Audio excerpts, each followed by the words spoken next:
जी सरदार साहब, बहुत वक्त देने का शुक्रिया। इस वक्त एक अहम तरीन केस ज़ेर समात है जो इस वक्त लाहौर हाई कोर्ट है इंसदाद दहशत गर्दी की अदालत में, ख़ासकर 9 मई के केसेस के हवाले से आपका जो आर्गूमेंट्स हैं, जो आपने इस्लामाबाद हाई कोर्ट सबसे पहला केस जो आपने विन किया था इंसदाद दहशत गर्दी की अदालत से, यहीं से वो केस आगे गया था Lahore high court, Islamabad high court में। और आपने जो पहला फैसला 9 मई के केसेस का जो एक रियासत की जानिब से एक बहुत बड़ा बयानिया था, उस केस का आपने जो है उसका सत्यानाश मैं कहूँगा जिस तरीके आपने वो किया, वही केस सेम एविडेंसेस के ऊपर अब पाकिस्तान तहरीक इंसाफ के दीगर लॉयर्स जो हैं वो आपके आर्गूमेंट्स के ऊपर, आपके फैसले के ऊपर, आपकी जो उसमें जो दलाइल दिए थे उसको लेकर आगे बढ़े हैं। मज़ीद आप क्या समझते हैं जिस तरीके से आपने इस्लामाबाद हाई कोर्ट में जो आपने दलाइल दिए थे, उसके बाद इन तमाम केसेस की डेप्थ को कैसे समझते हैं, इन केसेस का क्या होगा और होगा कैसे, ये क्या होगा सर? देखें जी, सबसे पहली बात तो ये है कि आप ये देखें जो मेन केस था उसके ऊपर जो है ऑनरेबल डीबी ने जो है वो इक्विट कर दिया। सेम सेट ऑफ एविडेंस है। अभी यहाँ पे जो आज केस लगा हुआ है जो मीडिया पर्सनस के ख़िलाफ़ है, बाकी लोगों के ख़िलाफ़ है, इवन आपके ख़िलाफ़ भी उन्होंने उसको नॉमिनेट किया हुआ है। सच लाइक केस के अंदर सेम सेट ऑफ एविडेंस है, कोई नई चीज़ उसके अंदर नहीं है। फिर आज देखें डेट पे डेट आज हम पेश हुए हैं तो वो जो एविडेंस चल रही है उसके अंदर डेट कर दी गई, तो ये तो कोई नामुनासिब सी बात है। मेरे ख्याल में ये डेट्स पे बार बार जो है वो डेट पे डेट देना और without any development, without any progress, तो वो डेट पे डेट देना तो इटसेल्फ ये सज़ा ही है। तो मैं समझता हूँ सेम सेट ऑफ एविडेंस है। सच लाइक केस के अंदर तो एटीसी, ऑनरेबल एटीसी कोर्ट को चाहिए कि खुद से 265K जो है वो अप्लाई करें और सबको बरी करें, क्योंकि ऑनरेबल हाई कोर्ट ने डिसीजन कर दिया। जब एक डिसीजन आ गया तो इस फ्यूटाइल एक्सरसाइज की क्या ज़रूरत है कि आप पूरे का पूरा ट्रायल चार्ज फ्रेम करें, फिर विटनेसेस बुलाएं, फिर उसके ऊपर क्रॉस एग्जामिन हो, फिर जाके जजमेंट हो, तो 342 की स्टेटमेंट हो, तो what is going on their? ये चीज़ नहीं होनी चाहिए। हमें कम से कम बहुत मैं समझता हूँ इन पुलों से पानी गुजर चुका है, कुछ सीख लेना चाहिए कि ज़रूरी फिर हम उस पूरी फ्यूटाइल एक्सरसाइज करें, प्रोसिक्यूशन पूरे अपने 50 विटनेस गुजारे, सबका टाइम वेस्ट हो, हमारा टाइम वेस्ट हो, आप मीडिया वालों का टाइम वेस्ट हो और बाकी सबका टाइम वेस्ट हो। रैदर ये कि उसी जजमेंट पे, क्योंकि वो judgement senior honourable high court की है, तो उसके ऊपर जो है वो इक्वटल होना चाहिए। Simple is this.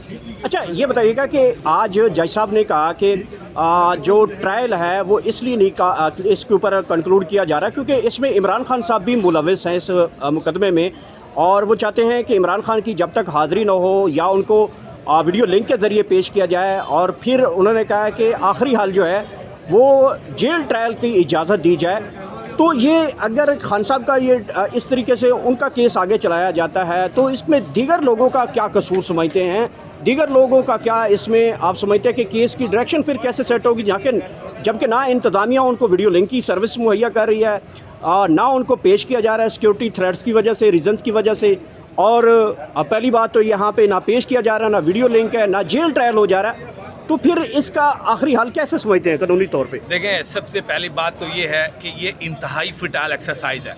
अब खान साहब जेल में बैठे हुए हैं, आपको ज़रूरत ही नहीं है उनको आप वीडियो लिंक के ज़रिए उनका जो है वो उनके कौंसल क्रॉस एग्जामिन करें या फिर उनको जो है वो एसोसिएट किया जाए इस सारी प्रोसीडिंग से। इसकी ज़रूरत नहीं है, सिवाय इसके कि आप देखें कि पूरा का पूरा ट्रायल अगर आप लेके चले जाते हैं, जेल ट्रायल में कन्वर्ट करवाते हैं, तो कितने सारे लोग हैं, ये 200-300 लोग हैं, सारे क्या वहाँ पे जाएंगे? और खान साहब को आप यहाँ ला नहीं सकते। तो मैं सिर्फ एक बात करता हूँ, बल्कि ऑनरेबल सुप्रीम कोर्ट को चाहिए कि इसके ऊपर सो मोटो ले और वो ये देखे कि सेम सेट ऑफ एलिगेशन है, कोई नई बात नहीं है, वही गवाह हैं, वही लाठी डंडा टोपी, वही सेम टू सेम स्टोरी है, ठीक है। उसी स्टोरी के ऊपर जो है ऑनरेबल हाई कोर्ट ने जब एक इक्विट कर दिया, तो आप क्या दूसरी FIR जो सेम सेट ऑफ एलिगेशन पे, और स्पेशल इस पे 2 जजमेंट हैं। एक जजमेंट तो है वो खोसा साहब की है, जिन्होंने क्या किया था, तकरीबन कोई 9 रुकनी बेंच बैठा था, क्योंकि 7 रुकनी बेंच ने ये कहा था second FIR can be lodged on the same set of allegation. फिर खोसा साहब जो है वो 9 रुकनी बेंच बिठाया उन्होंने, और देन उन्होंने डिसाइड किया कि second FIR can not be lodged on the same set of evidence और सेट ऑफ एलिगेशन। तो बात यह है कि जजमेंट मौजूद है। फिर सबसे दूसरी बात यह है कि अभी ऑनरेबल हाई कोर्ट ने मोहसिन कैंट साहब की एक और जजमेंट भी पास की है, सेम टू सेम इसी के ऊपर है। तो नटशल में ये है कि आप ये देखें कि जब ऑनरेबल सुप्रीम कोर्ट की जजमेंट है, ऑनरेबल हाई कोर्ट की जजमेंट है, we are the student of law, हम ये पढ़ते हैं तो क्या एटीसी वाले जो ऑनरेबल कोर्ट है वो नहीं पढ़ती होगी? तो बात यह है कि ये सज़ा देने वाली बात है कि हाइड एंड सीक प्ले किया जा रहा है इवन खान साहब के साथ, बाकी बेचारे अवाम के साथ। तो ये बहुत बड़ा जुल्म है। मैं समझता हूँ ये लॉ का खिलवाड़ हो रहा है यहाँ पे, और दुनिया हंस रही है। इंडिया, बाकी सारी दुनिया देख रही है कि किस तरह के आप लोग ये प्रोसिक्यूशन चल रही है। तो इस प्रोसिक्यूशन को नहीं चलना चाहिए। That should be nipped on this stage, और स्पेशली। लेकिन आज जज साहब ने अपने एक अहम केस के रिमार्क्स में ये अल्फाज भी बोले थे, हम 15-20 सालों से सिर्फ दुनिया को हम बता रहे हैं कि हम सिविलाइज मुआशरा और यहाँ पे सिर्फ अदालतें हैं, हम यहाँ पे सिर्फ कागजी कार्रवाई कर रहे हैं, इंसाफ नहीं हो पा रहा। ये जज साहब खुद फरमा रहे हैं, तो आप खुद अंदाज़ा लगाएं कि ये जो अभी हालिया एक तूफ़ान आ चुका है FIRs का, लोगों को अरेस्ट किया जा रहा है, तो ये सूरत हाल तो अदालतों की है, तो इंसाफ फिर किससे जाएँ, कहाँ से मिले, कौन ले, कहाँ से ले? देखें, बात करने की हद तक तो सही है कि जी we are going to converted into development society. बात ये, हमारा कोई काम भी तो हो ना डेवलपमेंट सोसाइटी वाला।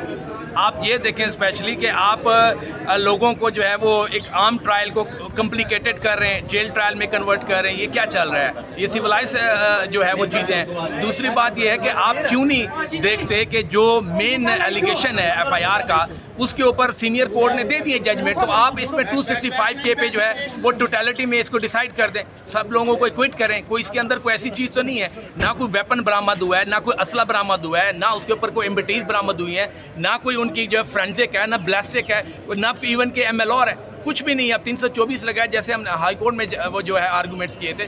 तो इन केसेस के अंदर कुछ भी नहीं है, सिवाय ये कि ये PTI वाले और बाकी सारे लोग बेचारे ख्वार होते रहे, यहाँ पे आते रहे और जलीलो ख्वार होते रहे, और एट द एंड क्या होगा? अब देखें ना, मुझे एक बात बताएं, जो लोग इक्विट हो गए हैं ऑनरेबल हाई कोर्ट में 1-2 महीने जेल काटने के बाद, मुझे बताएं आप उनके 2 महीने जिनके बीवी बच्चे बेचारे उनसे दूर रहे, वो जेलों में रहे, उनको आपको दे सकते हैं उनको कोई इंसाफ, या उनको कोई उनके 2 महीने 1.5 महीना वापस दे सकते हैं आप?